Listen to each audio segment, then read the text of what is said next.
In the last episode of Soap, Chester told Jessica he fools around with other women because he's sick and needs help. Mary convinced Jody to move back home, and that way he could get help with the baby. Danny met a girl named Polly at the cemetery who might help him get over Elaine. And Bert, who has trouble sleeping, went to the doctor for a physical, hoping that might help. Confused? You won't be after this episode of Soap. I'm a liberal, and you know what a liberal do? We destroy the economy. We make everybody impoverished. Okay, let's see who arrives now. This guy, they say he's the president of Finland, looking like the captain of a cruise ship. We need to get him a captain's hat later on. Okay, who the fuck is this guy? These Europeans all look like accountants. Yes, sir. I come to do your taxes. Okay, thank you, sir. Ah, the British Prime Minister. They say this guy is gay. I don't know if that's true or not. I just think he's a dork. Hey, this guy is definitely gay, and his wife is a man, and she beats him. Well, poor guy. Ah, Georgia Maloney. I love her. I told her and Elon that if they ever have a kid, they better name him Eloni Maloney. Ursula.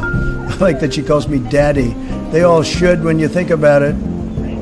Good day. I come to see my American daddy. Yes, thank you very much. You really want to be asked to go? You know, I hate to barge in on a city and then be treated horribly by corrupt politicians and bad politicians like a guy like Pritzker. You got to spend more time in the gym, actually.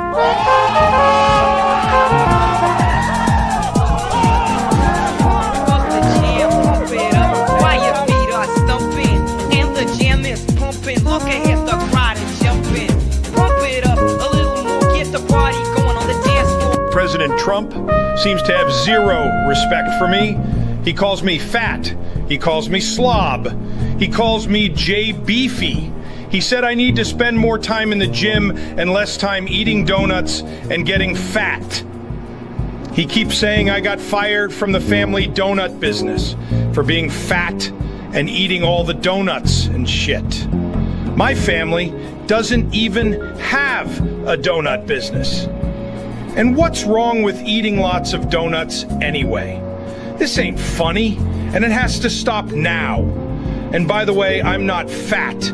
I'm husky, and I have slow metabolism.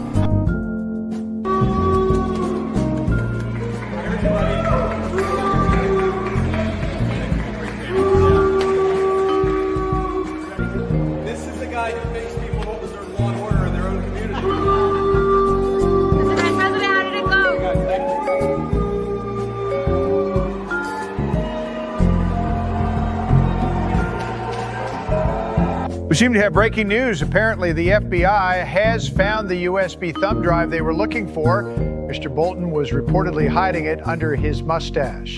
This is apparently the same technique he used to smuggle information in and out of the State Department. Apparently, it was President Trump who alerted the FBI to make sure they checked under his mustache. He said, and I quote, "Make sure you look under that son of a bitch's mustache. I never trusted that mustache." Mr. Vice President, would you like to say something? Well, sure, Mr. President. Thank you, and thanks to Johnny for being here. We're very thrilled about the World Cup. Just to echo something the President said about crime in Washington, D.C., this is the national capital of the greatest nation in the world, and we had murder rates just a few weeks ago that rivaled some of the worst third world cities anywhere, even in very, very poor regions of the world.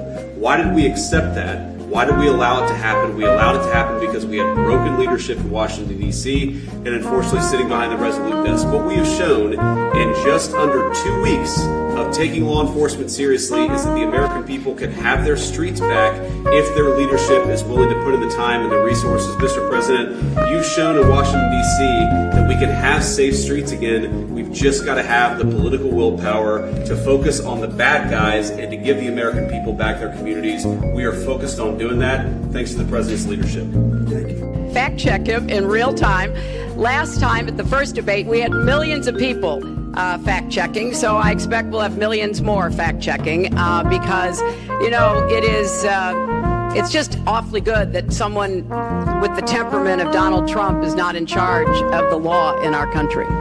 Because you'd be in jail.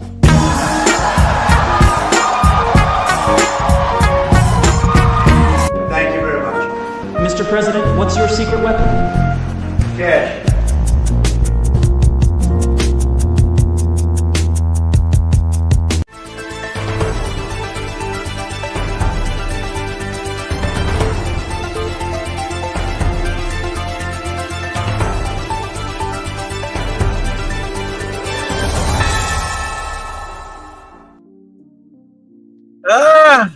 Good afternoon, good morning, good afternoon, good evening.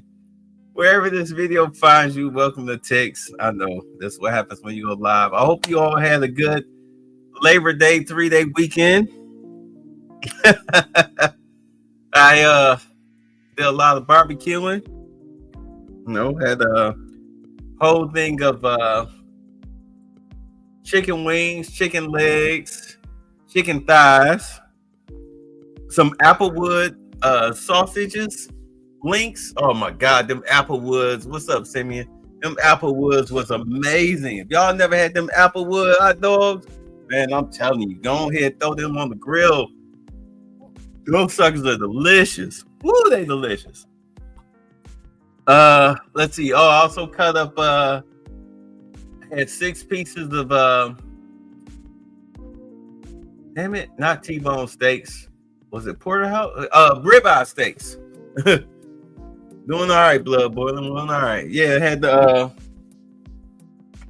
ribeye steaks. I cut those. I had 3 big pieces. I cut them in half, marinated them in Italian dressing. Talking to my boy Maj, I was like, "What should I marinate these in?" He was like, "Do it in Italian dressing." So I did that. I marinated all my meat, seasoned all my meat Saturday. And Monday, I had them on the grill, boy. Everybody smashed. I was like, why you make all this food? I was like, trust me, the brother's going to tear this up. So my fellas came through Monday after 3. Man, we sat there. We ate like crazy. Watched some wrestling. Watched some football. They went home with plenty of plates. There was practically nothing left. But it was safe, safe. Everybody had fun. Hopefully you all had fun. Hopefully you guys were safe. Nobody got hurt. Unfortunately for the people of Chicago, before we even get into this, I'm going to say this right now. Trump played Pritzker and Johnson for food because everybody knows that no matter what weekend it is, especially on a holiday weekend, Chicago is going to lead off the news with shootings. Chicago always leads the news with shootings, especially during the holiday weekend. 4th of July, Memorial Day, Veterans Day, Christmas, Easter, doesn't matter. Chicago was always going to be on the news, front page Monday, with shootings, senseless violence. And Trump straight up played them. I thought for sure that he would have dropped the National Guard either Tuesday, if not Monday, Tuesday. Here we are Wednesday, nothing. And it's like now you're at the point where the citizens of Chicago are begging for the National Guard to show up because the reports coming out of Washington, D.C., safer streets, carjackings down 68%. The mayor is like, oh my God, yes, I bow down, I kiss the ring. You have definitely saved the city. Crime has dropped dramatically. No more of these fake statistics. People actually feel safe now. There's way too much. And this is the beauty of living in an Orwellian society. Orwellian society is that everybody has a camera. Everyone has a cell phone. Everyone self-reports. And there's nothing but Black people in Washington, D.C. saying how safe they feel and whatnot. You have silly white liberals, goofy white, lesbian, man-hating ideology liberals sitting up here on their front porches, banging their pots and pans, and people that are bussed in from other areas telling the National Guard to go home and whatnot. You're not wanted here, but the citizens are looking at them like, shut up.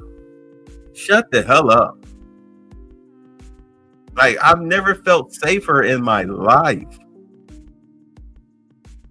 The hell are you talking about, lady? To the point where now Chicago residents, after this weekend, they are definitely on the warpath. There's one black woman out there. She's head of some organization called Chicago Flips Red. What's up, Detroit? She's head of that organization. I mean, that woman, she's now getting national coverage. I've always seen her at the town hall meetings in Chicago, her and her ilk with the red shirts and the red hats, the Trump hats, and yelling at Brandon Johnson. You've got the one white reporter that's not scared to ask him tough questions. But now this woman, this black woman, is getting national attention talking about Brandon Johnson, because she's not rude, she's not disrespectful, but she's letting him know straight up, bro, you're trash. Him and Fred Flintstone. But at any rate, we're going to do a quick pulse check on the Democratic Party, and this comes courtesy of MSNBC. You can see it here. Today we speak with some. See right here, MSNBC. And this guy, of course, he's still an MSNBC reporter, but he does get a little vitriol, a little vicious. Let's go in. Reverence about the U.S. Constitution, the document remarkable for its time that established our democracy and still guides and informs our rights and freedoms to this day. But when the U.S. Constitution was presented to the founding fathers for ratification, they weren't universally enthusiastic about it. In 1787, ever the optimist, 81-year-old Benjamin Franklin delivered his final speech to the Constitutional Convention in Philadelphia. But he had to convince several delegates to sign on to the Constitution. Many of them harbored hesitations. In fact, Franklin had a few himself. He acknowledged that the Constitution was indeed flawed and left space for the possibility that over time, as society and opinions changed, so would this document. But despite its faults, Franklin believed this Constitution was better than the alternative, living under a monarchy without representative democracy. It was the No Kings movement of the time. Franklin was able to persuade the holdouts. The Constitution was signed, and the United States of America was born. Okay. It is said that on the way out of the convention, Benjamin Franklin was asked what sort of government the delegates had just created. He responded, quote, "A republic, if you can keep it." Our Constitution, and more broadly our democracy, has been resilient, more of a cactus than a rose, but does require some attention. Even in easy times, this democracy needs care, and we're not in easy times. Right now, it's in dire need of defense, and it needs defenders who are willing to do whatever it takes. True democracy also requires the competition of ideas. When that does not exist, political parties stop functioning properly. And when even one of our two major parties stops functioning, democracy itself is put at risk. We all know by now that the Republican Party is no longer a functioning political party in America. It is a fully captured vessel of authoritarianism. Wait, hold on. It is a political party. It's not authoritarianism. That's not what it is. It's just that it has gone through a change. No more are they sitting back and just taking the punches that the Democratic Party issues out. They're no longer the abused redhead stepchild of the Democratic Party. That's the difference. This Trump presidency, this whole MAGA movement, I swear to God, I get accused of being part of MAGA so much on TikTok. I'm like, dude, I voted for Jill Stein. Like, I support Trump's policies, what he's doing, but I 100% voted for Jill Stein. Not only because I believe we need third-party representation. Anything is better than what's coming out of the Democratic Party. The Republicans will always be the Republican Party. But the Democratic Party, the way that it's standing right now, it's trash. Therefore, illegals that are pedophiles, drug dealers, human smugglers, human traffickers, be it labor or sex, cartel, Tren de Alagra, gang affiliated. They're out here murdering people, taking over apartment complexes, shooting at cops, putting their hands on cops, with the government saying, oh, it's okay. Really? You're letting foreign nationals from the southern border take over the country. You're castrating and sterilizing children, mainly white, but some black children are in there too.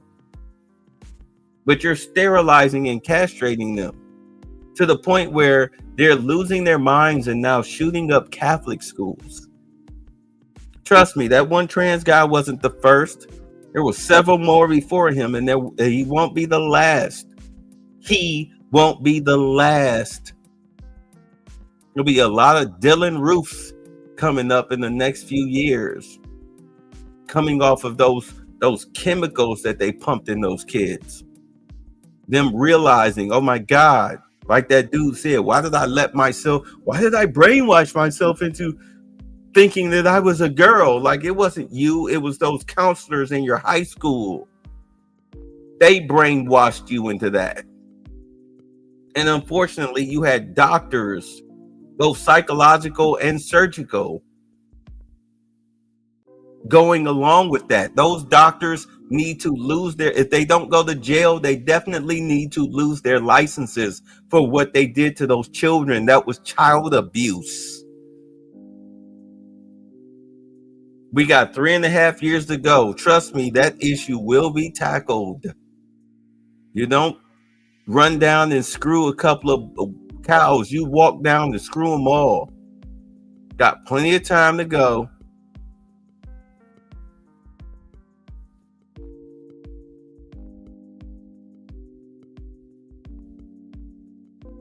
Democrats using taxpayer funds as their slush funds, all that USAID money, just backdooring the hell out of us into a $36 trillion deficit. We were getting ready to be in bread and soup lines. This country would have collapsed.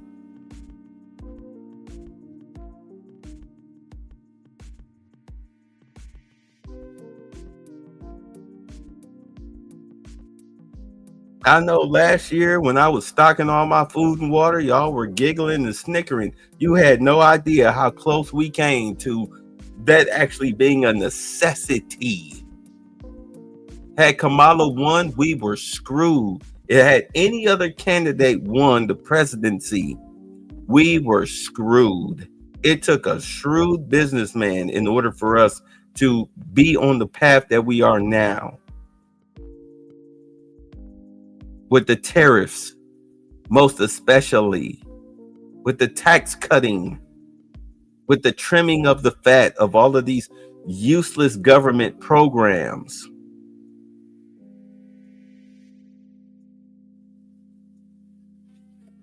We were screwed.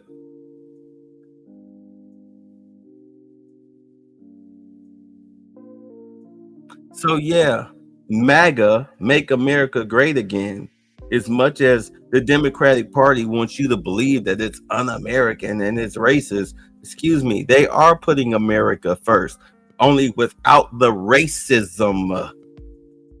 It's not the 1950s anymore, not socially, but you're definitely trying to get there economically for the betterment of everyone. Unless you think living off of welfare, Section 8 and food stamps is good for black people, is good for illegals who shouldn't be here. If you think your cost of living should be high because you're funding a bunch of lazy bitches by the millions, if you think that's okay, then okay, fine. But you're in the minority with that. which makes it even more vital that the Democratic Party rise to this moment in defense of our democracy. But what democracy? We live in a constitutional republic. You just started off this whole segment talking about the Constitution. Not a democracy, but we live in a constitutional republic that protects what you call democracy. Whether national Democratic leadership is unwilling or simply unable to do so, they are largely not rising to this moment. Now, those of you who watch the show regularly know that I don't trade in inside the Beltway gossip. I don't spend a lot of time in Washington. I don't really know who's up or down inside the Democratic Party caucus or what some Republican whip whispered in a closed-door lunch. So then why when are I you criticize talking? Democrats, and I do, some folks, including some of you, think I go too far. I get social media posts saying I'm rooting against the Democrats. So let me be clear. My job is journalism. I do not work for the Democratic Party. I am not a member of the Democratic Party.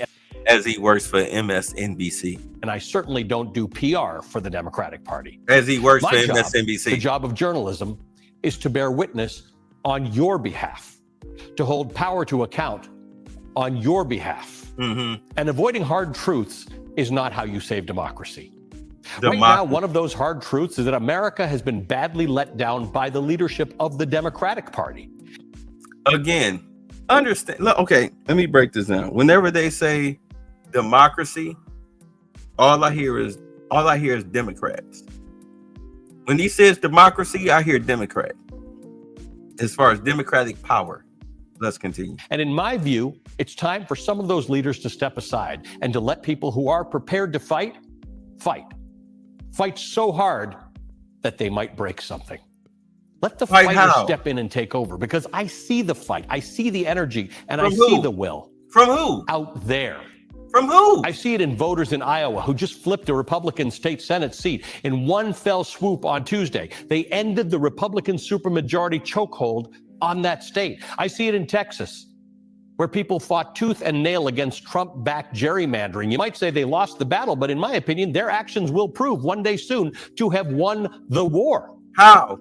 I see it in Gavin Newsom and in J.B. Pritzker, who are taking on Trump and the Republican Party in ways the Democratic leadership in Washington seems unwilling to do. Keep in mind, he said he's, bipartisan. He's not a Democrat or whatnot.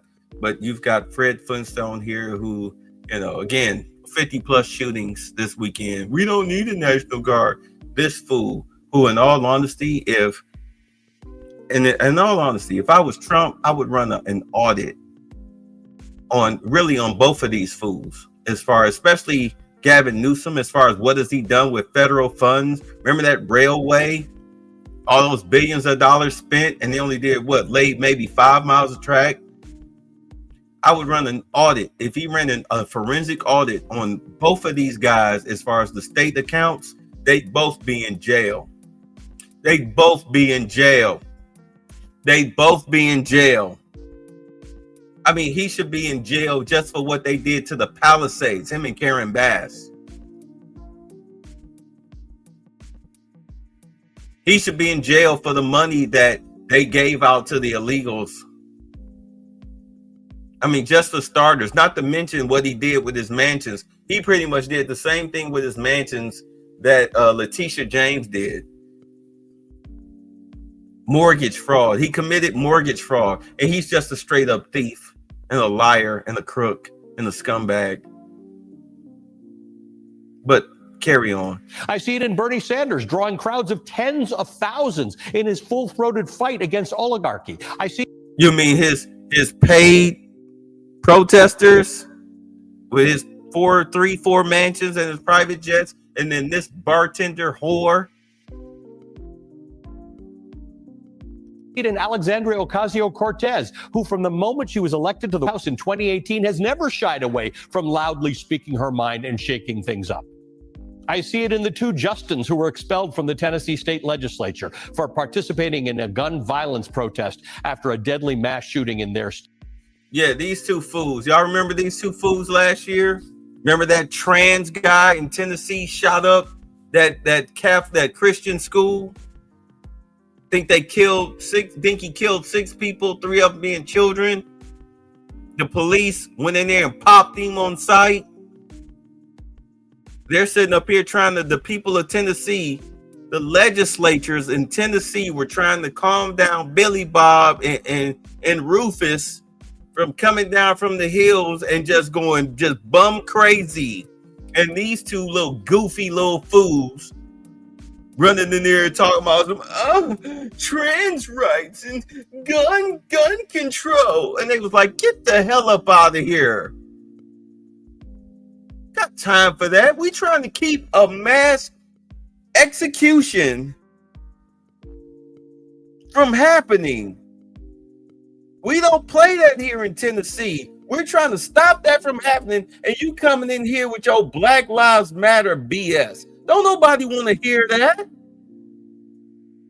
State leading from the front. I see it in grassroots organizations like Indivisible, in the millions of Americans who've turned out under banners like No Kings. I see it in New York City. It wasn't in millions. Zohran Mamdani, who knows that the rent is too damn high. But this socialist, this communist, this Sharia law communist, who's never done anything in his life, and look who's standing right next to him. This scumbag Al Sharpton, this race hustling piece of crap. Donnie, one of the closest things that the Democratic Party has to a young, relevant phenomenon who draws new voters into the coalition, still has not been endorsed by New York's Democratic Governor Kathy Hochul, who claims to have a lot of fire in her belly about the whole redistricting thing. Or by because this guy wants to do away with the police. He wants to do away with grocery stores, have government-controlled grocery stores, do away with the police, and empty all the prisons and jails in New York City, because he thinks that violence is a white construct, that violence is fake. This guy who can't even bench press 130 pounds. Not that it really matters, but this guy, Mr. Twerking in a music video, thinks that ignoring crime is okay. Yeah, because they want to destroy the city. This is what Muslims do. Sharia Muslims. Sharia law Muslims. That's what they want to do. They're here to destroy the West. And one of the best ways to destroy the West is to destroy New York City, the capitalist hub of the United States. They're not here to integrate. They're here to conquer and destroy. New York senior senator Chuck Schumer, the Democratic leader in the Senate, who seems regularly and validly outraged, but that's about it. Or by New York Congressman Hakeem Jeffries, the House Minority Leader, who sure can deliver a hell of a speech. Or by New York's other senator, Senator Kirsten Gillibrand, who actually runs the Democratic Senatorial Campaign Committee. Here in New York, Mamdani captured the imagination of voters in a super crowded field. He's outpolling all of his opponents combined, and yet his own party's leaders will not embrace him, let alone try to hitch a ride on his populist they know what's up with him. They know what's up with him. Mamdani is emblematic because he's actually that fighter who learns what his voters care about and meets his voters where they are. And if he has to break some China to become the next mayor of America's biggest city, he will. Again, this guy who claimed that he's bipartisan. I'm not a Democratic shill on MSNBC, rooting for a guy that is a Sharia law Hamas supporter. But It's just one example, but it's an important one, given that the National Guard is patrolling the streets of America's cities and ICE is roaming about disappearing people. I, for one, am looking for every fighter I can find. I could not care less if he's a Democratic socialist, just like I could not care less that Liz Cheney is a dyed-in-the-wool conservative. I would vote for Mamdani and I would vote for Cheney and any one of those people who are prepared to risk something for the benefit of their fellow citizens and for democracy. But I'd be hard-pressed these days to vote for Kathy Hochul or Chuck Schumer or Kirsten Gillibrand or Hakeem Jeffries or the people who lead the mess that the Democratic National Committee is these days. The people who control the levers of power in the Democratic Party appear to me to be standing on the sidelines. Where is the party? We are in the boiling frog moment of authoritarianism. Tanks are on our streets. Speech is being extinguished. Elected politicians arrested and charged. Judges ignored. But with each norm eroded, each law bent, each lie normalized, each threat brushed aside, we get farther and farther away from the republic that Franklin warned us we could lose. Actually, that was all of them. That was the Democratic Party that he was talking about. You know, the party of the slave master, the Dixiecrats. I don't even know what the hell he's talking about. Do y'all know what he's talking about? What is he talking about? Help me out. A ranting would-be strongman who embraces stupidity and brags about dictatorship, who talks about taking over other countries, coddles authoritarianism, and seeks revenge against perceived opponents is the president. You mean the same guy who was maliciously prosecuted? You know, they threw out that $500 million conviction against Trump that Letitia James fraudulently, won against him in court. They threw that out because they was like, this is a frivolous lawsuit. What the hell? This was frivolous. This was ridiculous. And he's currently going through appeals court with his so-called sexual assault or whatever conviction, because that was ridiculous. The chick Eugene Carroll was trying to say within a minute, 30 seconds of her meeting Trump, he had her bent over in a dressing room, even though the guy was a guy like Trump doesn't go anywhere without an entourage. Even back in the 80s, 90s, whenever she said this happened, he always had an entourage. He always had handlers because he was Trump. Trump has always been a brand. Ever since he made his millions, the Trump brand has been the money maker. So he didn't walk around, nobody knows who I am. I'm a secret millionaire. No, he was always up front. He always had people around him, security, handlers, secretaries, etc. So you're trying to tell me that he walked into a department store, as soon as he walked in, he saw you and said, hey, why don't you go in the dressing room with me? And, everybody else, you guys hang back. And then he bent you over in the dressing room for, a hot minute, 30 seconds. Okay, y'all, let's continue with our business. And suddenly he raped me. Really? When people come to me, he 34 felonies, I'll be like, name them. Which, by the way, are all in the appeals court, which every one of them has everything to do with his real estate dealings, where the bank, those 34 felonies are all bank related, real estate related. And the bank is like, we don't know what the hell Letitia James is talking about. We got our money. He didn't defraud us. He said it was worth this much. We sent in the appraisers. We said it was worth that much. He said, okay, we sold the property for what we said it was worth. He got his money. We got our money. Everybody was good. Why the hell are we in court? Yeah, that's in appeals right now. That $500 million settlement, yeah, that was part of that. They've already settled that. Now they have to deal with the criminal part. They dealt with the financial penalty. Now they're dealing with the criminal part. They're going to overturn that too, because there was no crime.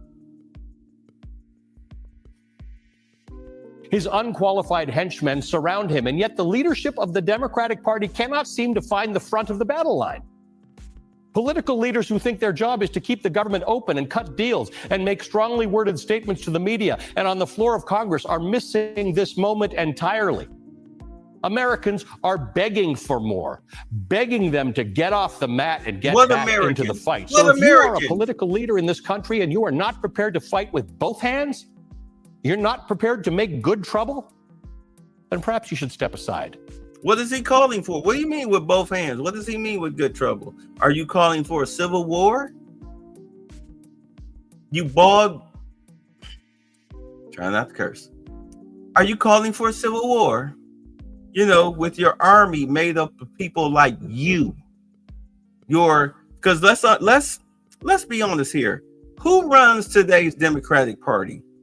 A bunch of weird-haired, colored, bull nose ring, tattooed, psychotropic drug-taking, white, lesbian, man-hating feminists and their male subordinates. Also, their female subordinates, which is the Keishas y'all like to talk about. And these weirdo black males that be having those nose rings and all that stuff. I mean, look, if you're a black man with those bull nose ring, you were just as weird as a black dude in the 90s with a tongue ring and a tramp stamp. You're just that weird. You're that much of a weirdo. That's your army. Your army consists of a bunch of white, lesbian, man-hating women, usually out of shape or they're pencil thin, look like they're malnourished and psychotic. Their male counterparts, and a bunch of loser black males and females that we and steady, stable, sane black society look at and say, them's niggas. That's your army. That's your army. Because before the 2026 primary come, your little Venezuelan, South American little Trende Alagra cartel, criminal, little so-called little army, they won't be here. That's the whole point of the National Guard running through these cities. We're going to deal with the illegals first. I mean, to be 100% honest, the only reason why they haven't hit Chicago yet is because they're still doing reconnaissance. They're figuring out the plan. Where are these guys hiding out at? Where are these guys hiding out at? How can we go in and take them? I mean, this is, in all honesty, this is the U.S. military, the greatest military in the world. Even the National Guard is getting their intel. How can we perform a pincer move to keep them from escaping? Where can we detain them? And how can we quickly have them removed from the country? Don't worry, little Felantonio and Glocktavius, they're going to federal prison. We're not worried about them. It's these criminal illegals, or just the illegals, period, that we're worried about. Millions of illegals have already self-deported on that $1,000 stipend. Millions of illegals have already done that because Trump killed their social security numbers. So they can't make any money. So their best bet is to go ahead and leave. And now they're kicking off what I think is 400,000 illegals are getting kicked off of welfare. No, they're getting kicked off of Section 8. They're getting kicked off of Section 8 because they have your social security numbers. They know who's fraudulent on those social security numbers, especially the stolen ones. They know who you are. You have no choice but to take your monkey ass back home. I'm not worried about you. It's the criminals that refuse to leave. Those are the ones who are getting the hell up out of here. By hook or crook. That's what Pritzker and Johnson and Bass and Newsom, that's what they're fighting for. They're fighting for the criminal ones because they're under cartel control. They lose money. If they're not there to perform criminal activity and do the kickbacks, this whole fighting crime programs with these NGOs, okay, non-government organizations, where they give the money to, midnight basketball organizations and crime prevention organizations like Safe Streets in Baltimore. They give you all this money, but they kick the money right back to the mayor and the organizer, the head of the organizer. They all get kickbacks. Yeah, that's over with. That's done with. We're not giving you a red cent.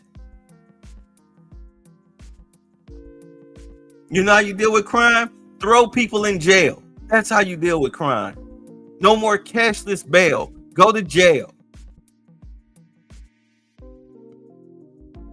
These little YNs with their Dracos aren't going to fight on behalf of the Democratic Party. They don't give a damn about black people. If they gave a damn about black people wouldn't have got shot up in Chicago.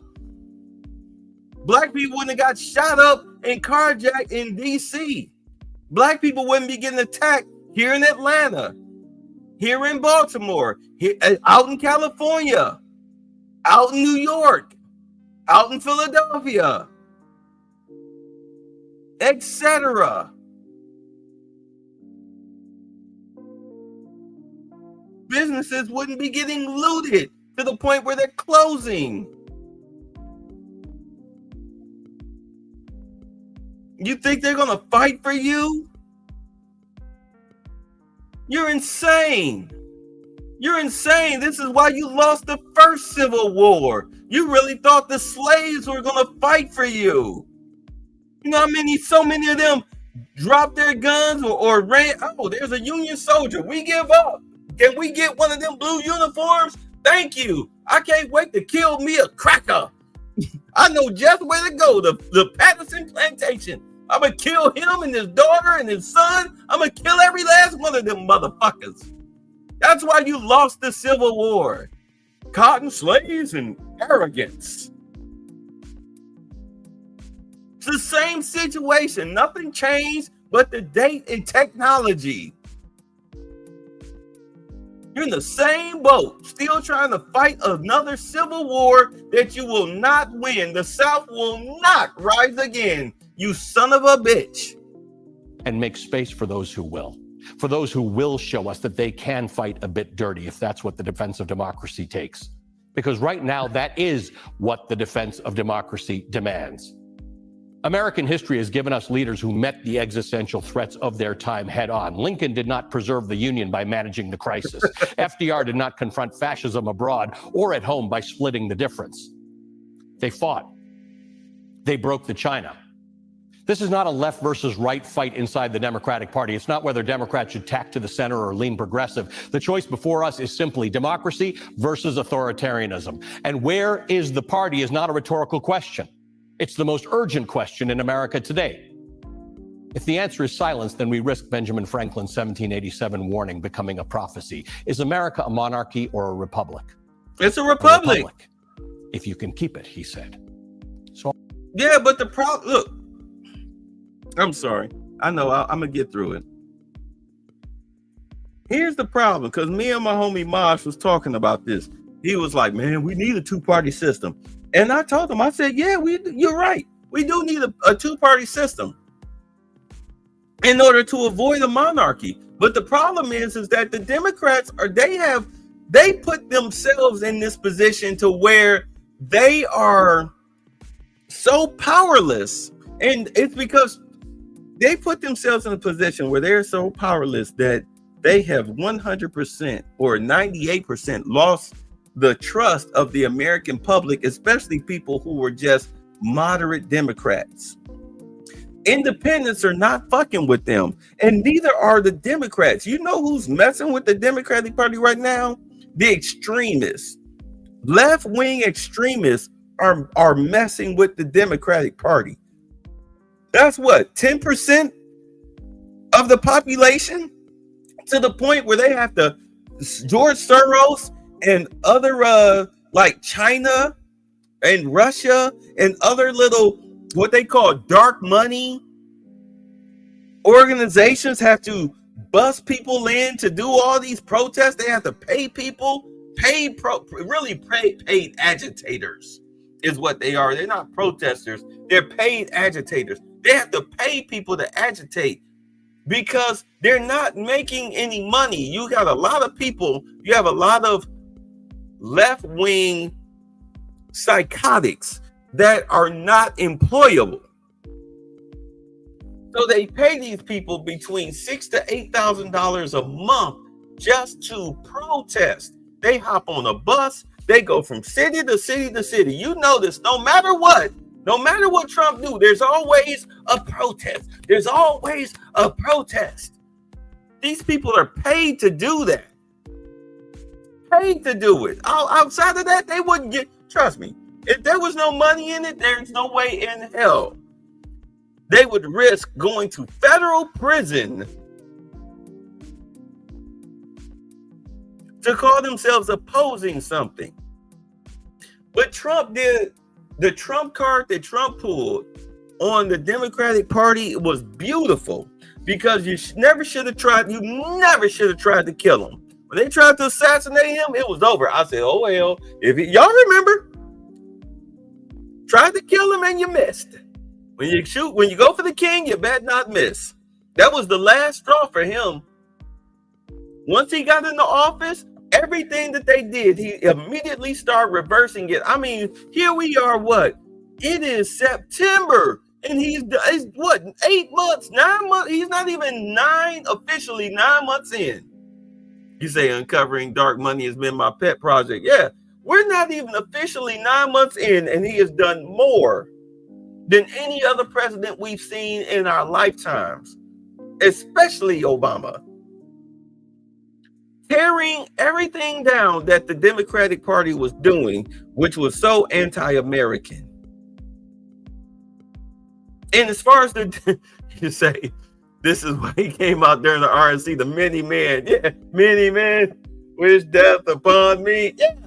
But look at what he's done to the Democratic Party.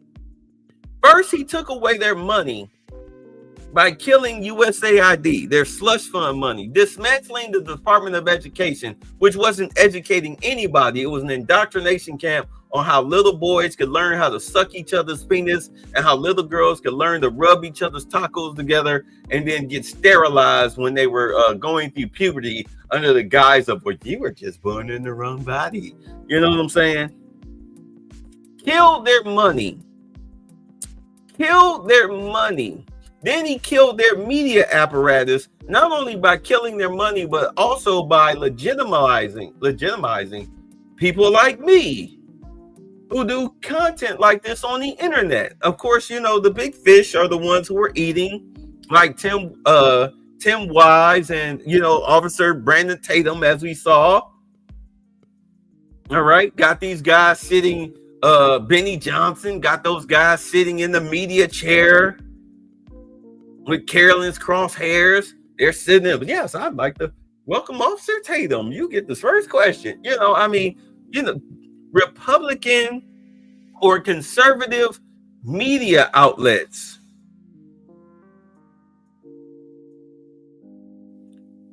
opened it up to them. People started watching them because, I mean, after what? It's been 2015 that they started with the anti-Trump campaign. Here we are 10 years later. People are tired of hearing Trump bad, Trump bad. They're tired of it. It doesn't make any money. MSNBC is now what? MS Now, because NBC distanced themselves from that. The View still hasn't come back when they took an early break in July. They normally gonna break on August. They took an early break in July when Stephen Colbert's show was canceled. Howard Stern canceled. Do you understand? CNN, if it wasn't for airports and bars and hotels, that nobody would be watching them. The Trump bad business is bad business. They're not making any money. Do you understand? Any money. He's destroyed their media apparatus. Joy Reid out here making a stone cold fool of herself. Don Lemon fired. Tiffany Cross calling somebody a white supremacist with no proof. I mean, just opening up CNN to all types of lawsuits. CBS had to settle a lawsuit, $15 million for doctoring Kamala Harris's interview. Then they turned around and did the same thing to Kristi Noem. Like, Jesus Christ, do you people not understand? Nobody's fucking with you on those games anymore. They're done playing with you. This new Republican Party is done playing games with you like that.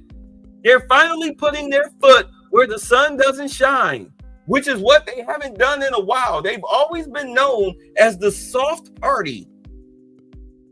Can we admit that? They've always been known as the soft party, the warmongering party. They're no longer that anymore. Trump has totally changed the Republican Party as what we know them to be and kicked out all of the ones who were still holding on to that same old sit back and be passive and, you know, have these forever wars and make our money from Lockheed Martin. Yeah, that's done. That's over with. It's over with. And he's starting to throw Democrat judges and whatnot in jail. Again, one of the things that pissed me off was Pam Bondi and her forever on my desks, and we're, you know, under investigations. Like, bitch, shut up.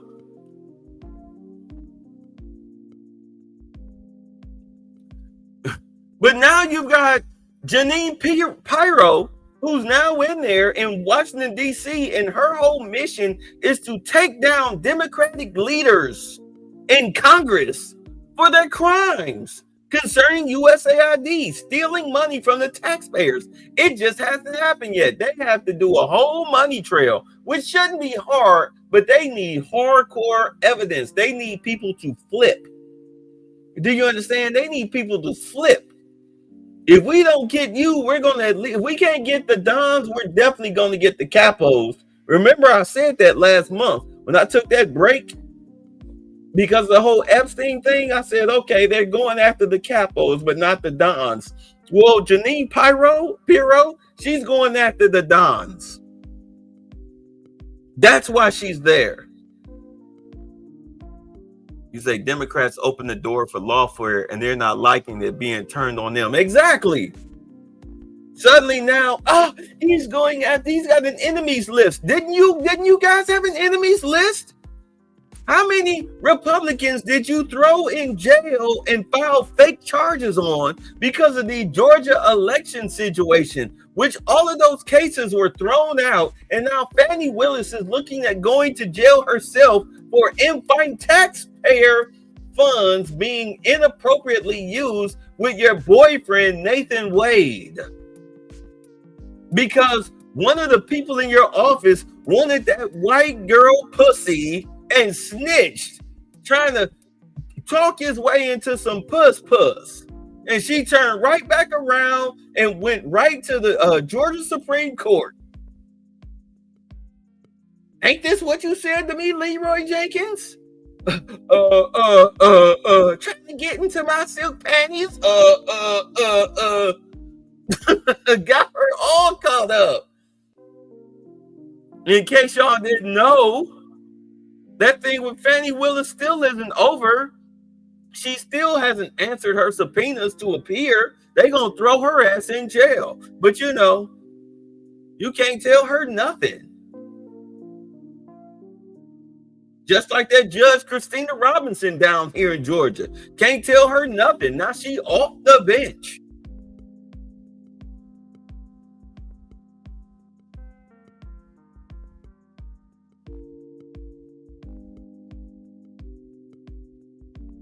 This is your Democratic Party, full of nothing but black criminals and white morons who support criminality.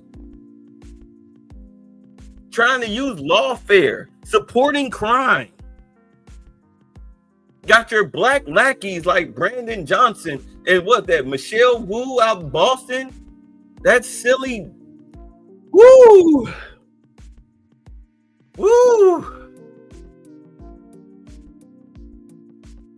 You're setting yourselves up for failure. You're setting yourselves up for prison time. You would think that these people would lay low. What was the guy, Joe Scarborough, this morning? If I was Pritzker, after this shooting 50 plus people, I'd be like, you know what, Trump? Here's my problem area. Send the troops there. Yeah. If I'm a Democrat and I'm trying to hold on to my seat, I'm trying to get in the good graces of the public. You goddamn right. I'd be just like the mayor of DC, who once the troops came in, she was against it, then she was with it, then she was against it. Now she's back. I mean, she's yo-yoing, but she realized, you know what? Yeah, if I want to call myself going for re-election or whatnot, I need to get on board with this because, I mean, these stats look good. The word on the street, thanks to TikTok and YouTube and Instagram, social media, yeah, they're liking the fact that they can walk around the memorial at 2:00 in the morning and not have to worry about getting robbed. When you have news anchors telling you, especially on networks like MSNBC, relaying their experiences from the parking garage to the studio, saying how they got pistol whipped and robbed, when they say that live on air, I think it'd be in your best bet as an elected official to get down on your knees and sloppy toppy the situation. I said this months ago. You need to get on board. You need to find a way to get the money out of this presidency. People need jobs, but meanwhile, you're fighting for crime. That whole SpaceX situation where they moved from Colorado to Alabama, yeah, do understand something here. Let me calm down. Do understand something here. All of these factories that are moving here from foreign countries or whatnot, you know, somebody bitching and moaning and crying about that. I had that in my comment section. Like, dude, it doesn't matter who the hell, what companies from Africa are having factories built here in the United States? Yeah, none. So anyway, the factories that are coming here from foreign countries that are going to pay you a good, at minimum $22 to $25 an hour, at minimum. And I'm just guesstimating here because they definitely not going to start you off at $15 an hour. They're not Amazon. Okay. They're not here for slave labor. They're here to pay you grown man wages with a 401k and a pension. That's part of the deal. While you bitching about billionaires getting tax cuts, that's why they're getting the cuts. So that way you, as the common man, the unskilled laborer, can come out on top. You stupid motherfucker, you. Any rate, they're not awarding these businesses to Democratic run cities. Do you understand? They're not awarding these businesses to crime-ridden areas. They're going to places like Mississippi, Alabama, Idaho, Florida, Texas, Arizona, Nevada. Do you understand? Kentucky, Ohio, Indiana, red states with red cities where you don't have criminal illegals all over the place. They're punishing these sanctuary blue cities. They're not getting shit. And the one thing that people do, they migrate to where the jobs are. So again, I say to my brothers, whether it's for you or not, you need to find, I guess I'll have to do it in a broadcast, find out where they're building these plants at, these factories, and be like, hey, look, if I need to move into a struggle apartment, which what, run you about $2,000 now, or $1,400, maybe $1,200 in these desolate areas, but still, a job is a job. You can afford it. If I need to move to these little podunk, rinky-dink towns in order to make some grown man money, then fuck it, I'm gonna do it. Because what is your other option? Homelessness? can't be on Section 8, can't be on welfare, can't get on food stamps. So you might as well, load it up the truck and we move to Mississippi. You don't really have a choice. What you gonna do? Work 2 fast food jobs and stay with your grandmama or something? What are you gonna do?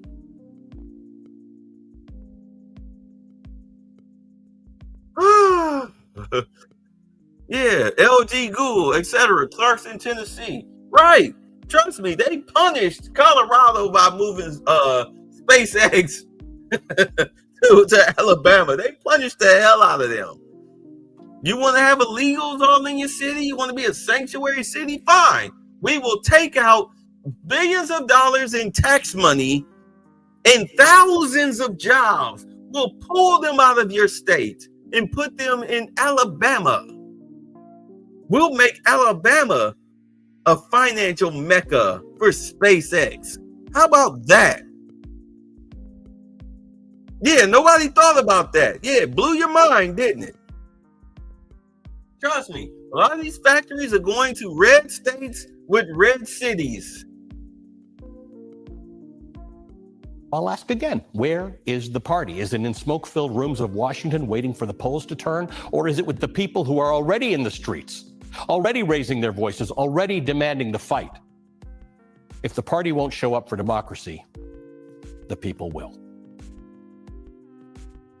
Yeah, well, see, that's the thing. Elon Musk said, as I move on to the next video, Elon Musk said he was starting his own political party. I would actually like to see it done.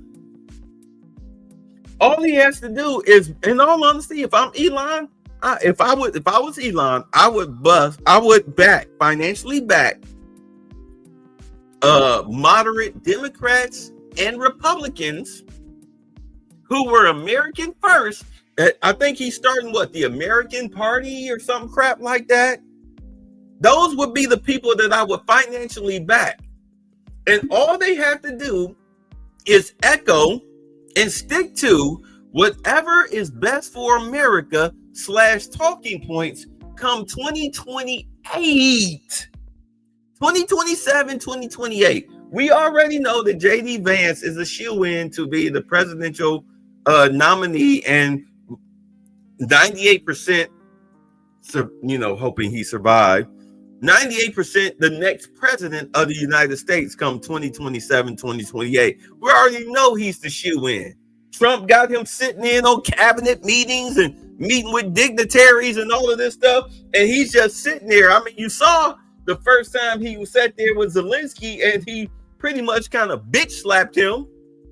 You know what I'm saying? He bitch slapped Zelensky, and Zelensky calling him a bitch in Ukrainian under his under his breath and everything on a hot mic.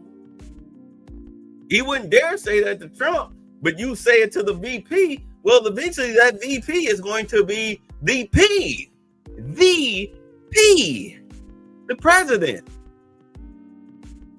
No telling what shape this country is going to be then. So when he runs for president come 2027, 2028, all he has to do is continue with what's going on.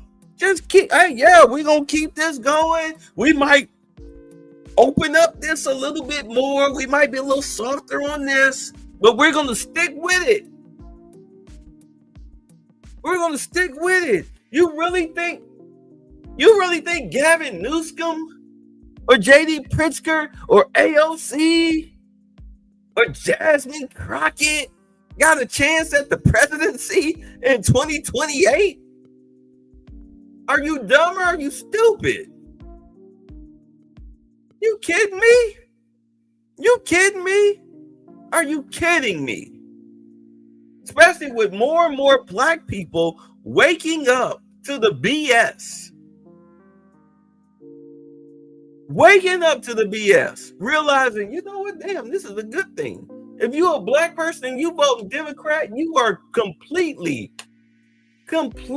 enslaved by garbage. But then again, no other community protects criminality like black people. We can protect criminality, celebrate it. Again, the whole analogy of We throw parties for niggas getting out of jail. Meanwhile, dudes graduating college is riding the bus home in their cap and gown. Oh, you graduated? Okay. I'm going to work. Meanwhile, Fel Antonio get out of jail. That's a whole family cookout. Hey, I wasn't sucking and fucking niggas in jail. Did you have a good time? You know what I'm saying? Man. You say Pence 2028?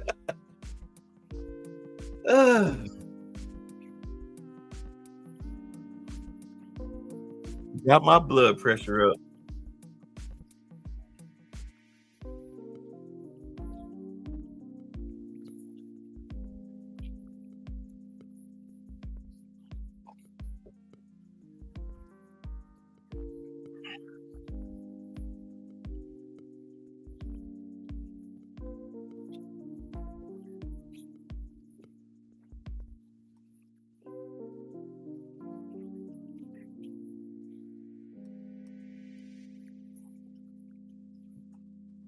This was 7 hours ago, by the way, after the 50-something plus people were shot. So this was today.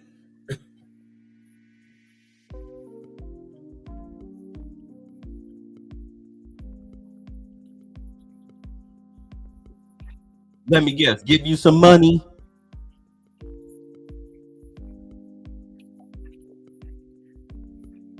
It's not the federal government that's doing that, you dingus.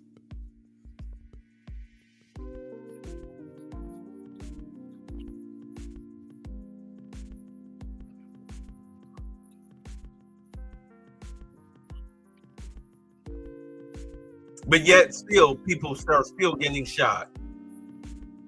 And people are still getting shot every weekend.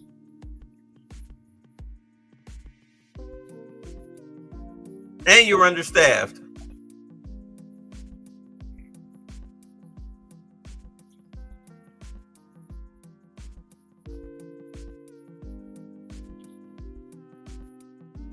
Yeah, this coon ass nigga. He really trying to blame the federal government for guns being trafficked into Chicago. You heard that, right? It's Trump's fault. Oh shit, I stubbed my toe this morning. It's Trump's fault. Oh, this chick gave me herpes. It's Trump's fault. Oh my God, the smell of butter is salty. It's Trump's fault.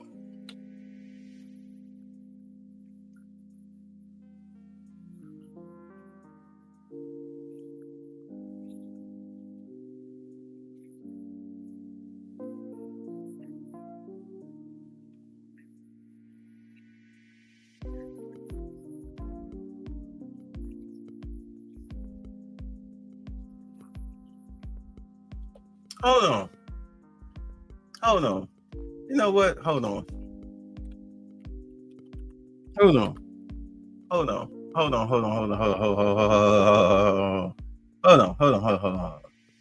Because what he just said didn't make no sense to me. It makes zero sense to me. So here's what we're going to look at. We're going to look at a U.S. map. How about that? We're going to look at a U.S. map. So you've got, y'all see this? Y'all see this? Let me make sure we see. Okay. Y'all see this? You say you can hear me, but you can't hear the video playing on the screen? Okay, I'll pull it back. You say there's a picture of black men looking at Brandon Johnson sideways. He's there at this presser. So he's saying that the guns are coming from Mississippi, which means they have to pass through Tennessee and Kentucky. They're coming from Indiana. Okay. And he's saying, what did he say? Arkansas? Oh, no, he said Louisiana, Mississippi, and Indiana. That's where he said the guns are coming from. So he's discounting Missouri, Arkansas, Tennessee, and Kentucky. He's also discounting Wisconsin, and he's definitely discounting Michigan. So let's see here. Let me go back to this. Let me turn the volume up because maybe the volume is too low. I'll start the video over. If y'all want, I'll start the video over. Y'all let me know. Press a 1 if you guys can hear it, because I know it's pretty low, to be honest. Press a 1 if you can hear it now.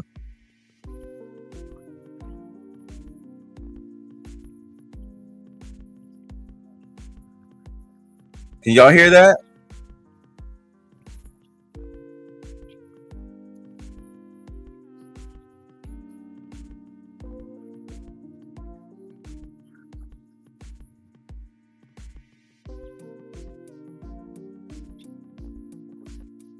Press the 2 if y'all can hear that.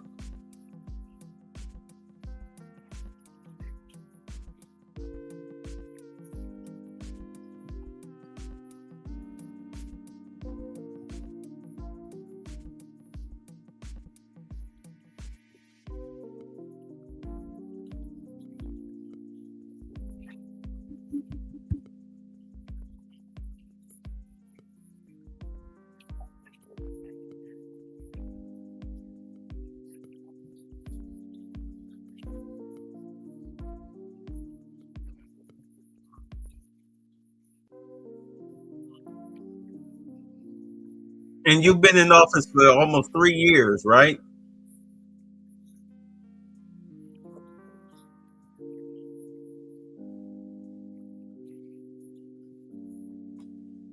Again, understaffed.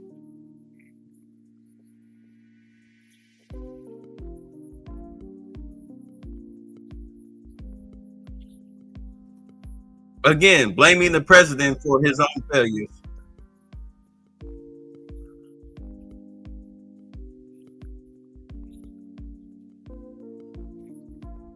They are bought in the state of Illinois.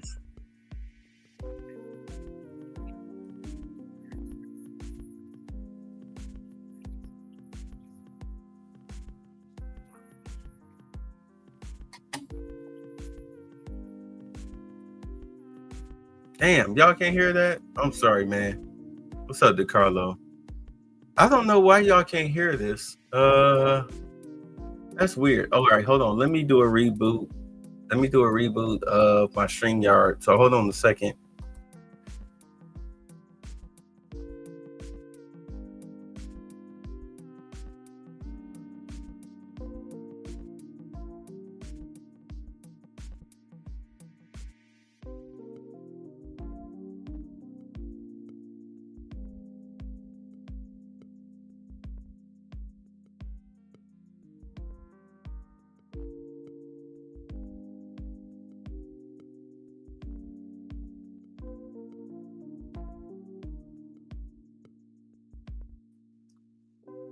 All right.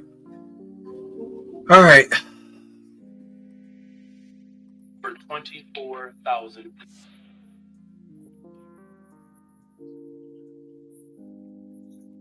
Can you hear that? We said 24,000 guns taken off the streets of Chicago since he's been in office.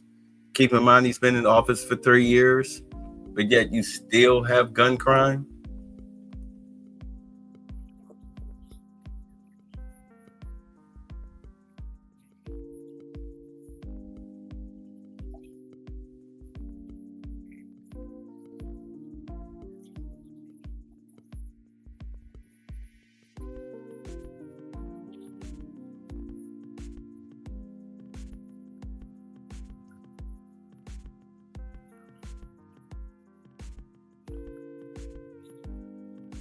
Please tell me y'all can hear that. Please tell me y'all can hear that. Please tell me y'all can hear that. Because we're getting to the crucial part of why we're even here in the first place.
I mean, he's literally sitting up here blaming Trump for the gun violence in Chicago. Well, the guns are coming from this, that, and the other. Doesn't matter where they come from. Even though, you know, you're trying to blame red states for this whole situation, you're a blue city. If you were tough on gun crime, then it wouldn't be an issue, would it? Wouldn't matter where the guns were coming from. People like, yo, man, I mean, that's a, you know, automatic, mandatory 8 years. Getting caught with a biscuit, an unregistered biscuit, that's an automatic 8 years on top of whatever sentence you're gonna get for robbery, murder, carjacking, whatever. You use a hot biscuit for whatever crime you commit, that's 8 years automatic, mandatory, no matter what. Even if your lawyer beat the case. Well, okay, we get it, but unregistered firearm, 8 years, bruh. Yeah, you beat the case. As far as, you know, some people kicked in your door, you blew them away. Self-defense, okay. You beat the case, but your gun wasn't registered. 8 years, nigga. You know what I'm saying? 8 years. You say y'all still can't hear the video? I'm sorry, man. I don't know what's going on. I can't believe y'all can't hear the video. Let me refresh it. I already refreshed the StreamYard. I mean, I hear it. Hold on. Let me say something.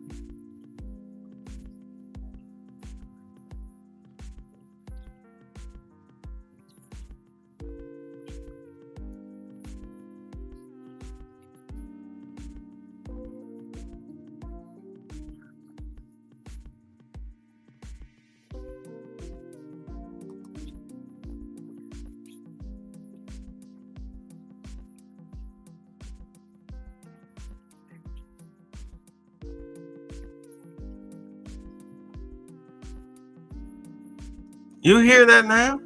He's talking about, you know, we don't need the military for immigration control or gun control. Please tell me y'all hear that.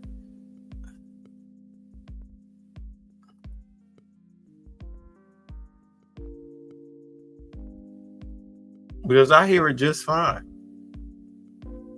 Y'all gonna have to tell me something. The settings are there. Unless y'all are just messing with me. I see y'all listening, but only one person is saying y'all. Can you hear it now? That's all I want to know. Can you hear it now?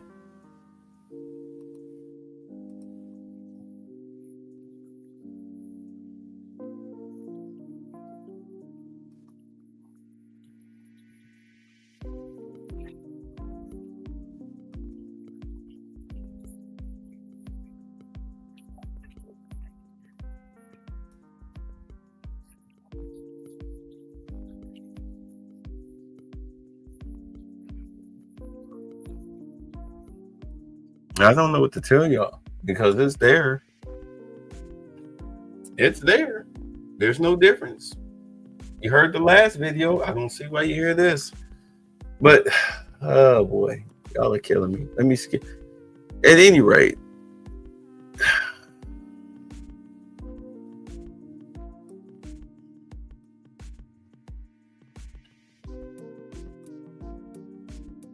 no, sir. Still can't hear it. I don't know what to tell y'all.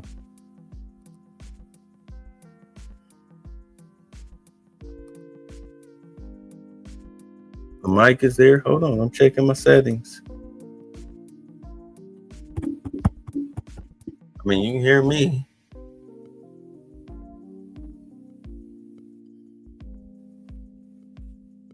All my speakers are the same. I don't understand what y'all not hearing. I really do not understand. Let me see. Yeah, I don't understand why y'all can't hear it. Hold on. I'll close it out and bring it back up. Hold on.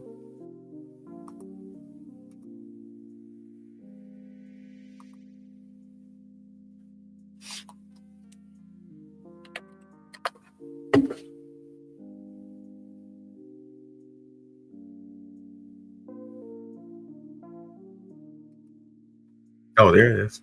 Here it is right here.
I mean, I know y'all hear that, right? I mean, I hear it clear as day.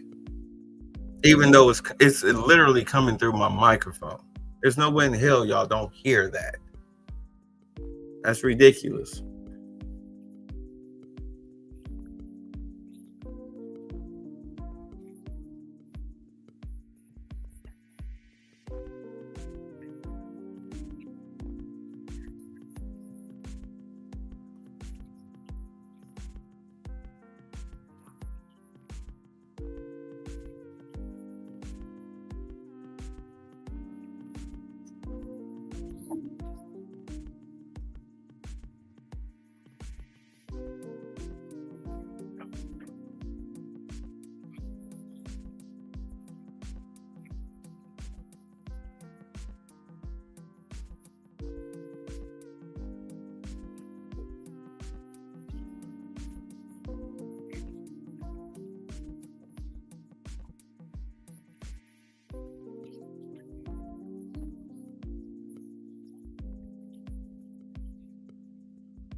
But yet you shut down gun stores, you say, in Indiana. So how is it that, what are you talking about?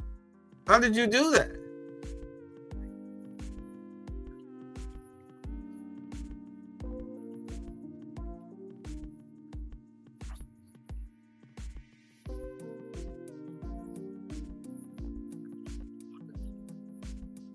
Okay, but what about the weapons that are already there? What about the weapons that are already there? You're down, what, 2,000 cops? You were asked if 5,000 cops would help with your crime situation, and you pretty much said no. You literally, not literally, but you in a roundabout way said no. You just need social worker Shanice and midnight basketball in order to prevent 50 plus people getting shot on holiday weekends. And then, here's the thing that kills me about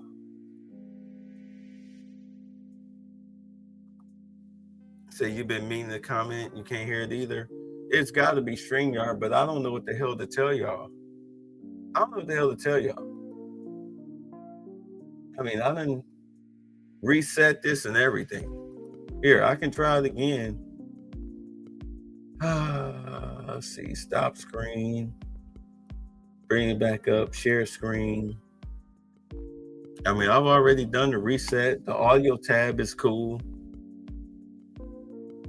Yeah, clearly it must be StreamYard. I don't know what to tell y'all. But this fool has been saying that it's not him, it's the federal government, which is a lie. It's not the federal government, unless you're trying to roundabout way, we need gun control.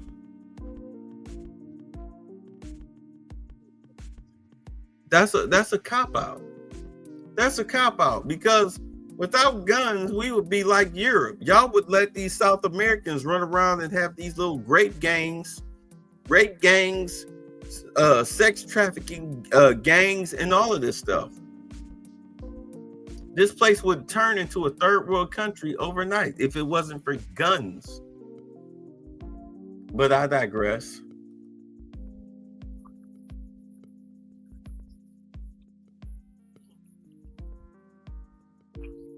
Y'all hear that?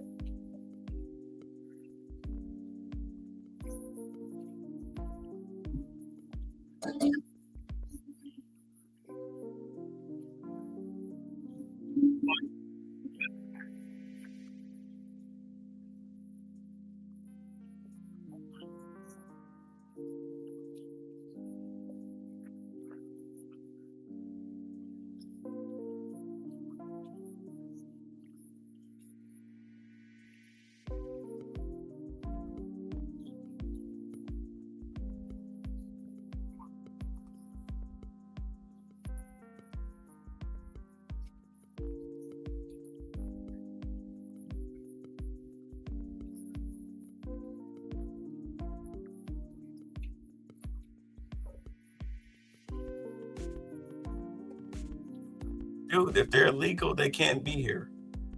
I don't care how long they've sat here as illegals. They can't be here. They gotta go.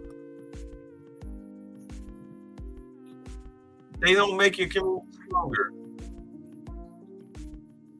Stop. Paying wage income tax does not make your community stronger when they don't pay state or federal income tax at the end of the year, because they can't file, because the Social Security numbers that they're using are stolen, and they know that they would get flagged by the IRS for using the stolen Social Security number, and thus they would go to jail and be deported. So stop it. Plus, with these wage slaves that you all, just like California, that you all say they pay income tax, you're undercutting them. You're paying them less than what you would pay an American worker. So therefore, you are cutting off your nose to spite your face.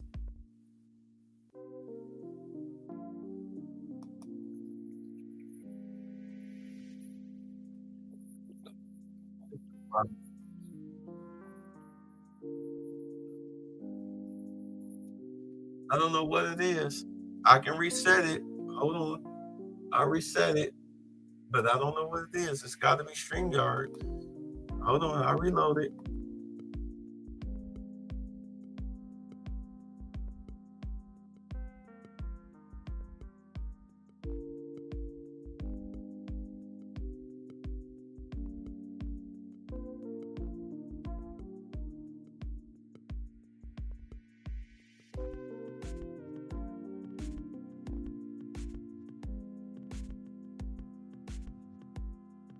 You say he's the fall guy? Yeah, he's the fall guy.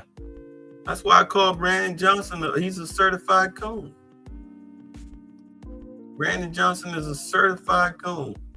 Certified coon. Because everything he's doing does not benefit black people.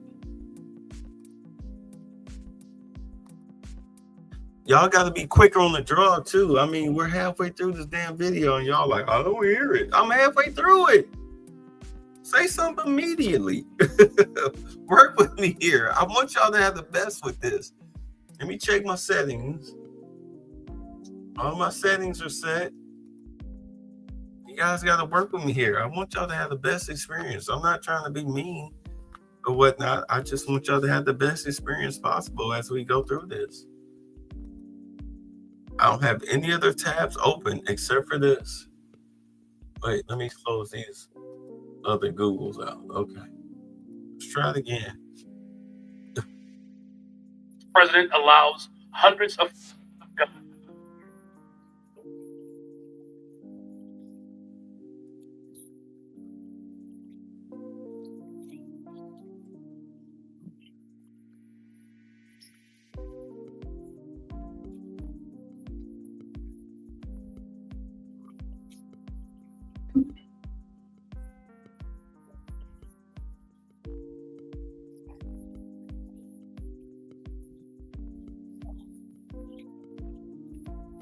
There you go. Blaming Republicans again.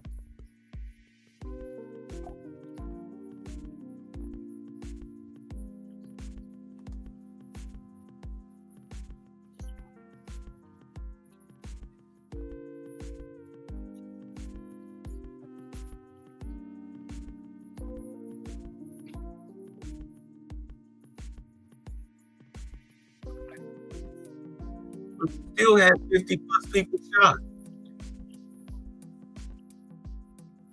And you never arrest the person.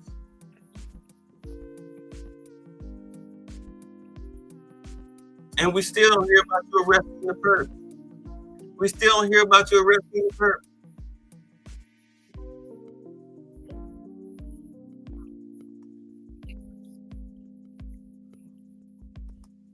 Because you guys are not.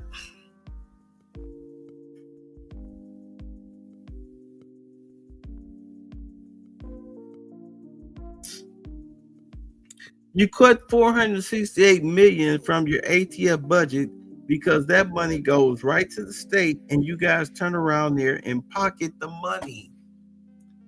That's how you and this silly chick right here, and of course JD Pritzker, this is how you guys who make less than $200,000 a year as a civil servant have millions of dollars automatically in your bank account once you get into office. I was asked on Charles's program, what is the governor of Maryland, the black dude, I forget his name because he's so unforgettable, the black dude with the stolen valor that they fake gave a medal to, so therefore he could save face because stolen valor is a felony. At any rate,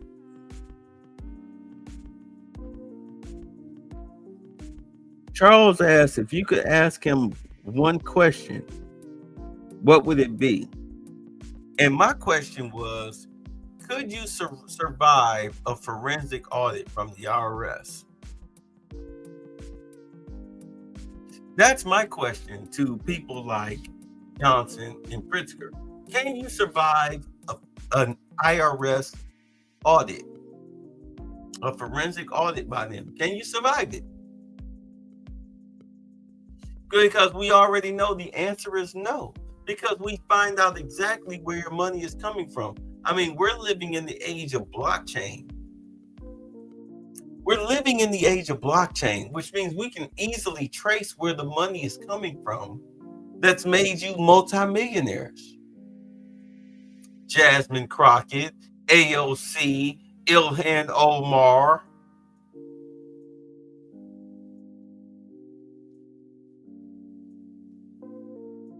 Brandon Johnson. We can easily find out, how did you become a multimillionaire once you got into office?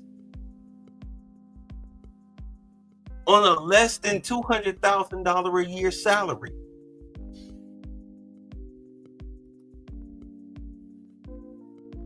Explain it.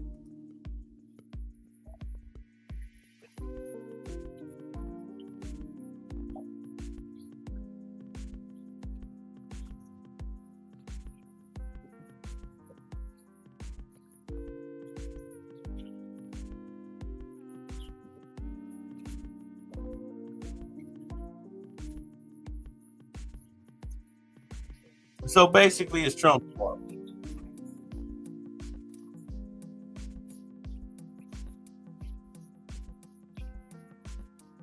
Because Trump bad. Trump bad. Because Trump bad. Trump bad.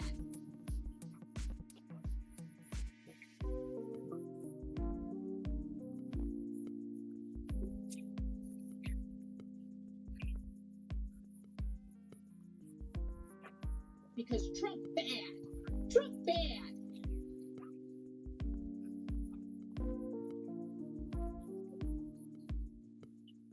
Hello, Democrats. Hey, I am speaking, and I would love your attention. There is a black woman at this podium, and I deserve your attention like the 11 people who went before me. Yes, I am speaking.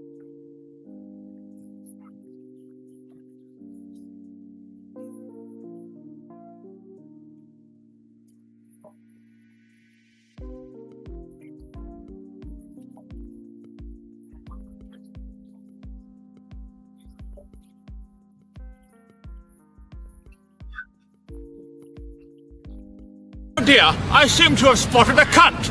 Good day.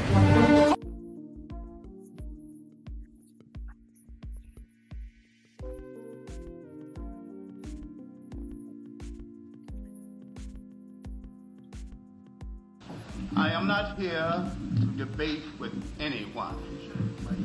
I have devoted.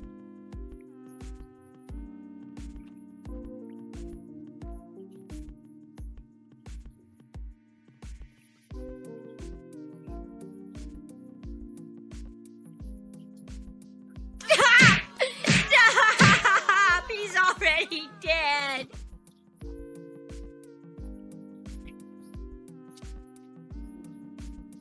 I'm sorry. I don't know if y'all can hear that or not, but all he did was just blame Trump for his own failures. So this is what he had to say after what happened this weekend. What a weekend it was. Of course, we already know, but let's have a refresher.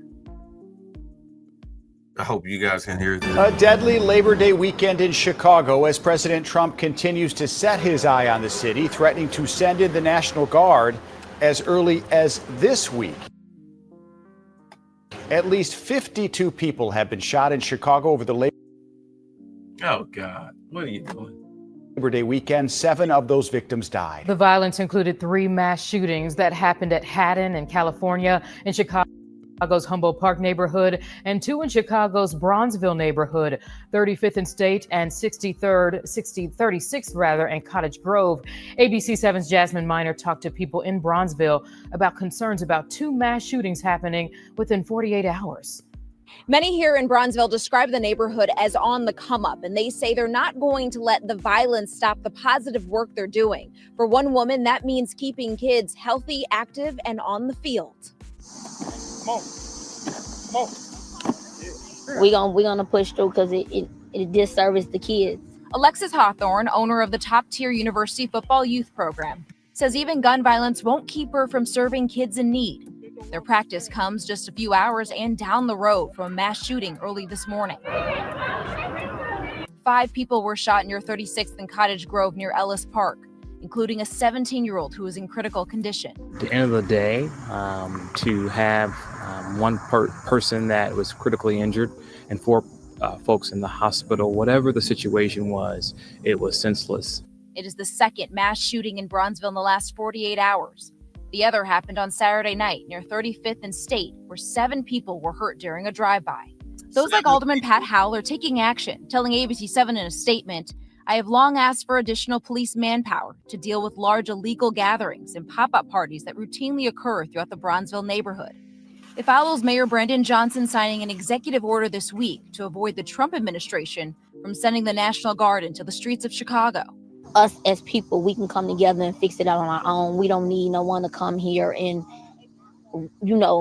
wreck shack our community. Others think, bitch, how?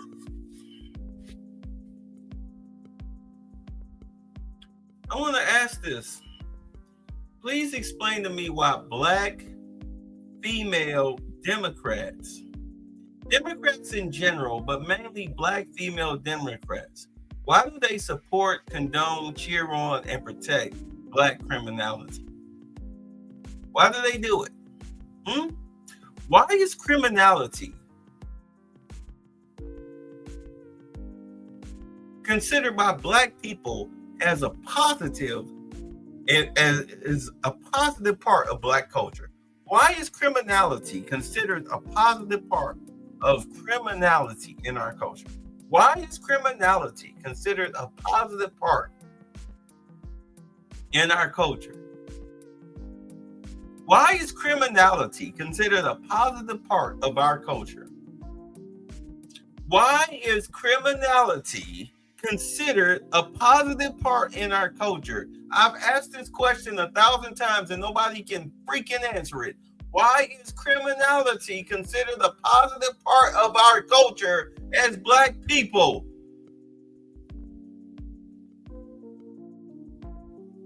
Why is gang banging, killing, scamming, raping, murdering, physical violence, deplorable behavior, why is that considered as a positive in our culture? Why is it that getting arrested and being held accountable for our actions, why is that considered racist? Can somebody please explain that to me? That's all I want. Why is it considered racist to be held accountable for your actions?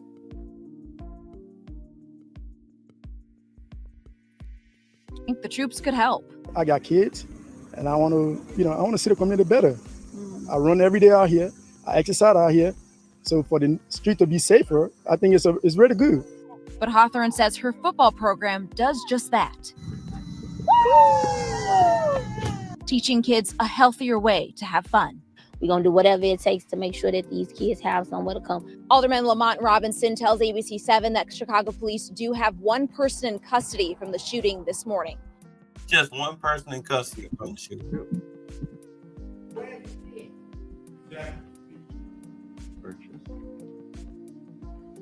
If y'all can't hear this, I'm going to just re-upload this whole video so it don't matter. It'll be ready for you in the morning. You pick up where you left off. So it has already been determined that you don't follow the United States Constitution. All right. And so maybe that's perhaps because you're not a founding father and your name is not on the document. So perhaps. All right, so here you go. These are those Chicago flips red people. These black Republicans. Yeah, they really gave him the business. They really gave him the business. So let's get into this because they made a stone cold fool. They keep in mind they do this with every time he holds a city council meeting, and because they do this to him, he always makes them come in last. He pays the city of Chicago. He pays people who are quote unquote supporting him. He pays them to show up 5 hours early to fill up all of the seats up front to keep these people from coming in. They're all the way in the back. You ever been in an auditorium? They're all the way in the back of the auditorium because all the seats up front are filled in because he pays people to come in to fill up these seats to try to keep these people from dominating the meeting. Tiffany Henyard was doing this with city employees where they had to follow the injunction to keep the city employees from filling up all of the seats in the front row because the residents were coming in and coming at her. And unfortunately, this was the pathetic thing about what was going on with Dalton. You always got the same 5 to 6 people coming up, yelling, screaming, and coming at her. But it was much more than that. But because for some reason, those people always got priority seating, I don't get it. But these people, he tries to keep them from getting priority seating. because you're not a founding father and your name is not on the document. So perhaps if we show you something that your name is on, maybe you'll follow those rules. We got a rules of order and procedure, City Council, City of Chicago, for 2023 to 2027 with your name on it. However, we sit in here all the time and watch you violate our rights. We sit in here all the time and watch you allow City Council to violate our rights. Now we're gonna talk about this budget, about the strange things that's happening. Because again, your name was on this executive order of May 2023. This executive order for immigration, migrants, and refugee rights. You caused all this money to go to illegal immigrants, not Harold Washington. You gonna be held accountable for it. And we want a forensic audit of the money that was spent on illegal immigration. You all are trying to do everything but that, when in fact, that's where all the money went. So anything that you all pass, it's not genuine, it's not honest, because you're trying to cover up where our money actually went. Now, it's been some strange voting going on. Let's talk about the fact that Taliaferro and Lopez, Sergio Lopez, got extra money. Could it be because Byron Sergio Lopez wrote a letter on my behalf to help with my case, and so did Taliaferro? Could it be that they were told that they could get more votes if they blew my case? Now, let's look at Alderman David Moore, who have been in here and listened to me talk about my probate all the time and haven't done anything. Could it be he planning a seminar with Lori and them, while at the same time selling me out? Because he's supposed to be getting a field house for his ward. We got something for you. Fridays, famous Friday, and we got another one. This is Chicago Flip Red. Chicago Red got you too. You got Chicago Red and you got Chicago Flip Red, and both of us getting that. So now, who's gonna be famous Friday? Pull this name real fast. Oh, Carlos Ramirez Rosa. Yeah. Thank you very much for your comments. However, your time has expired. She said exactly what I had been saying. You need to do a forensic audit of what's going on with this money. You need to do a forensic audit of the money that's being spent in Chicago. Where is it going? She was right on the money with that. Our next speaker is Sharon Abbott.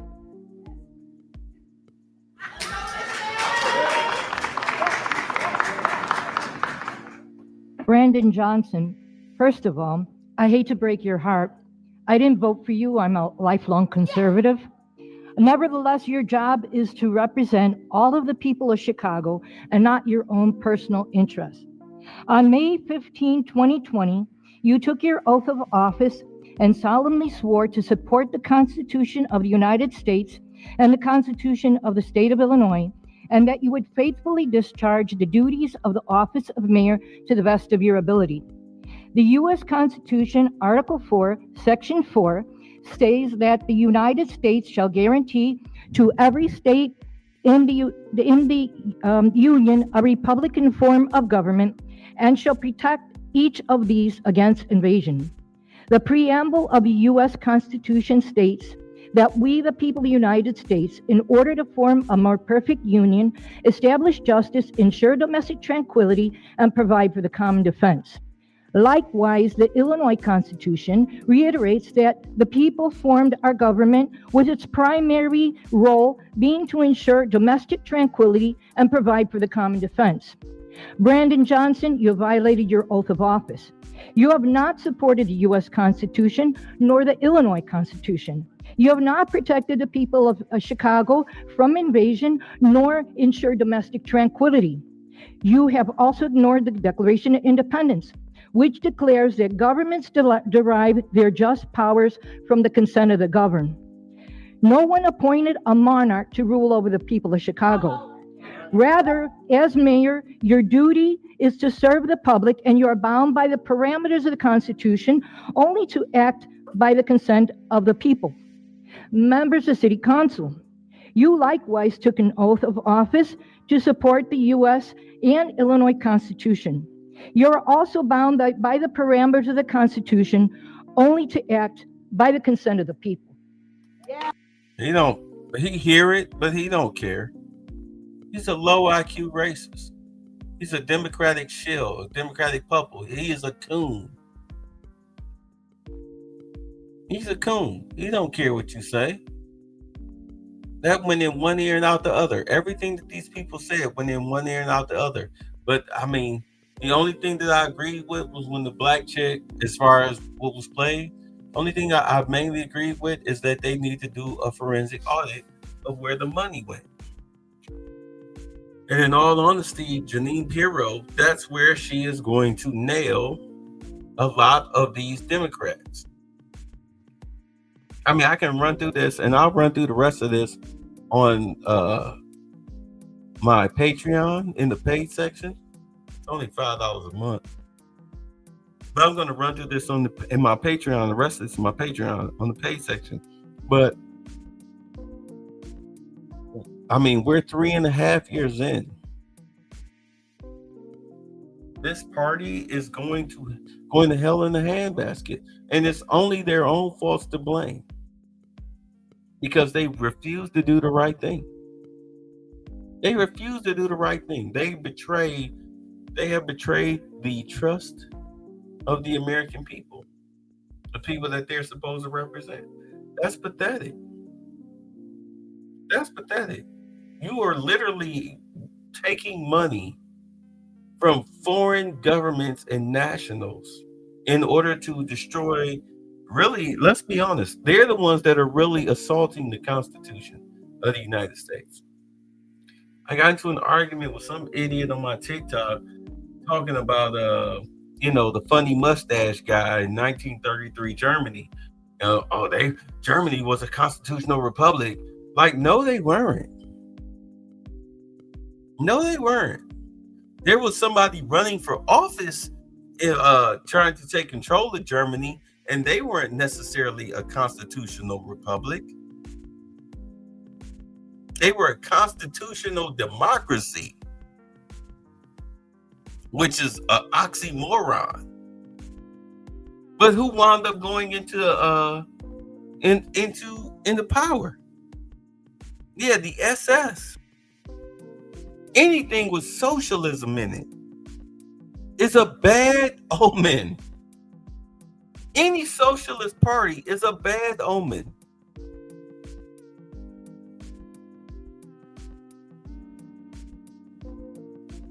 A constitutional republic has checks and balances in it to keep people like Brandon Johnson from doing what he's doing. But he's the one that's violating constitutional oaths.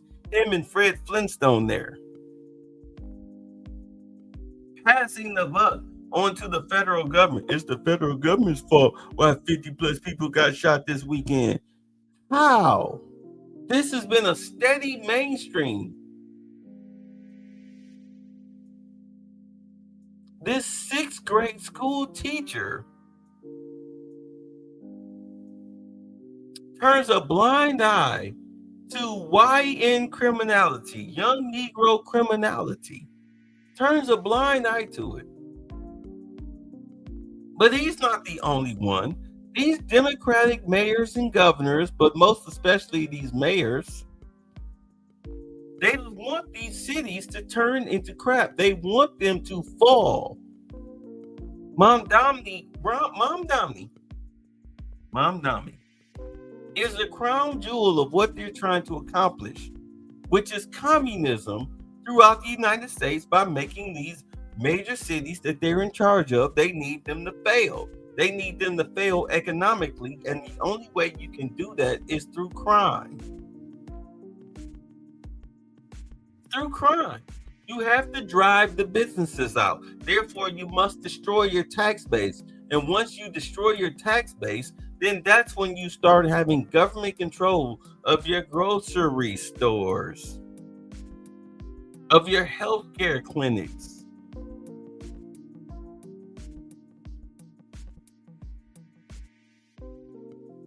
Look at what's going on with Europe and France, most especially Europe. Sharia law, where girls who are underage girls are getting gang raped.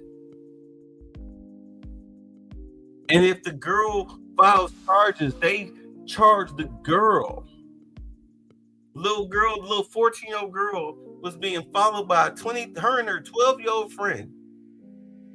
12-year-old was in some shorts. They're getting followed by a 23-year-old Islamic male looking to sexually harass and possibly assault them. The girl pulled off a machete and an axe. Get the fuck away from me. Get away from me. Because, raping young girls is a sport in Europe, and they get away with it. You know what they did? They arrested the girl for having a knife. She got a blade. We're going to arrest her. Not the grown-ass 23-year-old man that was stalking her and her friend.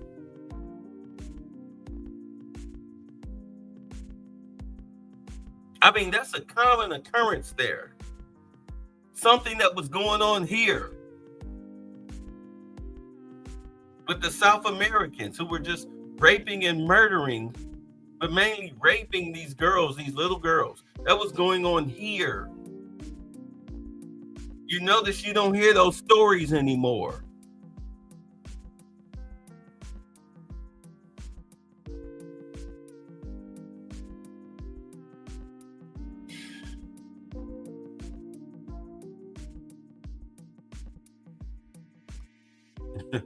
Brandon Johnson is more like a liberal socialist.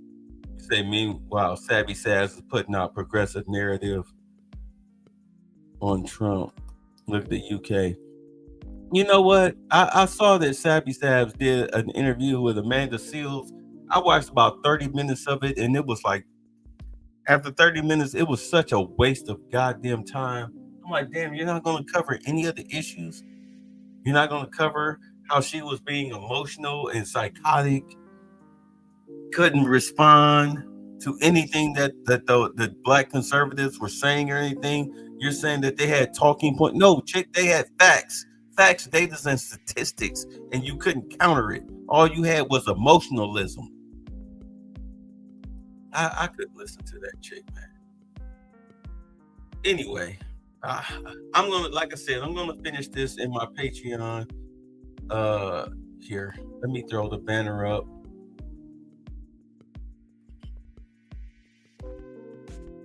Let's see. Let me stop the ticker from scrolling. Oops. Y'all see that? Oh, God, I guess there. All right, so there it is. Tinfoil Koofy in the Patreon. I'll do the rest of this there because I'm trying to keep it under 2 hours so I can do the shorts. But I'll finish this off there. You guys can catch it there. But you say she was kikiing with Amanda, right? Oh my God, a celebrity. Amanda's not a celebrity. She's a clown. But I'm gonna tell you right now, one of the biggest downfall that black men have, the biggest downfall that we have is black females and dudes that follow them. They're our biggest downfall. I'll catch y'all tomorrow. Y'all be safe. Peace. President Trump, real asshole. Why he wanna deport all these Chineses and Mexicans and shit? If you deport us, where you gonna get your nails done, huh? No more mani-pedi for you, asshole. You like Kung Pao chicken? Well, no more Kung Pao chicken for you. You like Starbelly? Yes. Well, no more Starbelly for you, because then no Mexicans no more. They can't pick your Starbellies no more, asshole. I don't care. Why is that wrong? Why is she being bullied for acknowledging something that's smart, truth, and factual?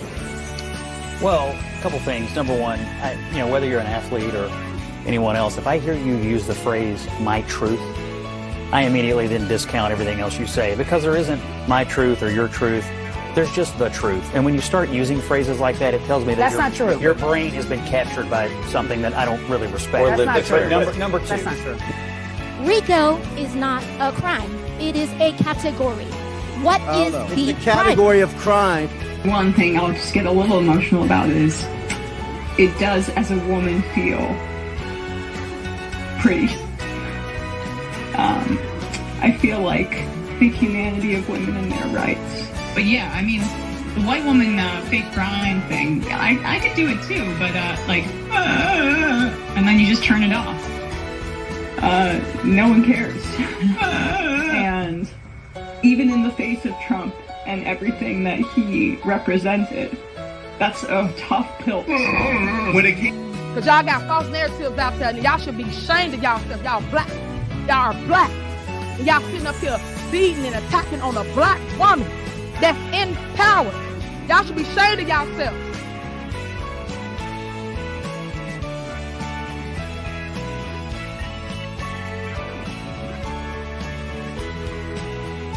That's what the chain of command is now? What does that mean? You don't know what the fuck they're doing. You understand that? I'm also the supervisor of Thorn Township. So when do I have time for little people? I don't. They beneath me. They beneath me. And not let people feed you poison.